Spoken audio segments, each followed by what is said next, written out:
শ্রী গুরুজয়। আমি এখন পাইকপাড়া শাখা সঙ্গে মাতৃসঙ্গে উপস্থিত।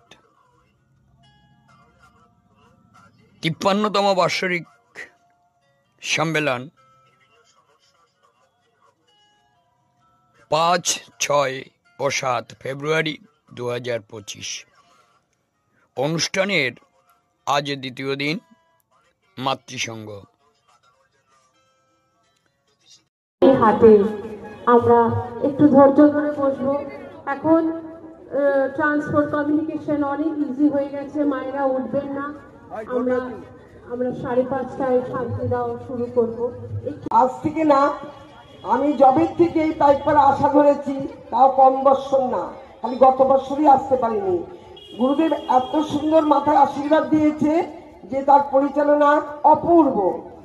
মানে বলা গুরু ঠাকুরের এক অলৌকিক লীলার কথা পরিবেশন করতে চলেছি, যাহা উপেন্দ্রনাথ ঘোষের লিপিবদ্ধ দ্বারা আমি জানতে পারলাম।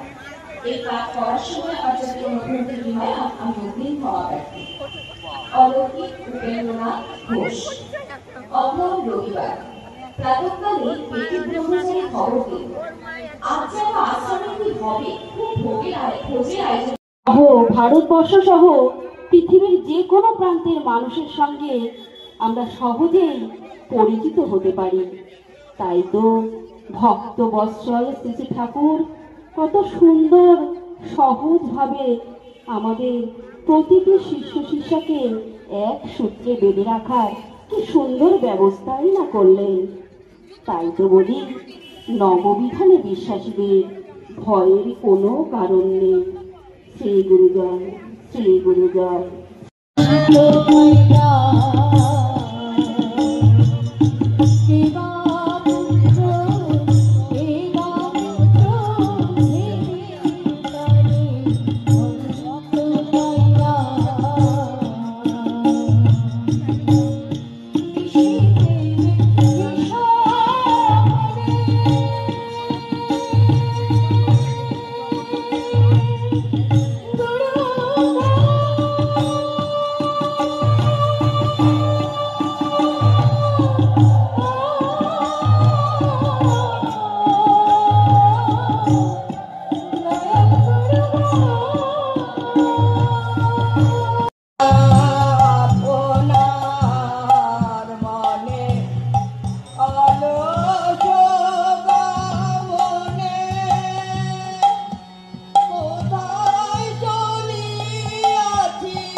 গুরু কৃপা না থাকলে শ্রীগুরুর অনুষ্ঠানে উপস্থিত থাকা যায় না। একদম বাস্তব কথা। শ্রী গুরুজয়, শ্রী গুরুজয়।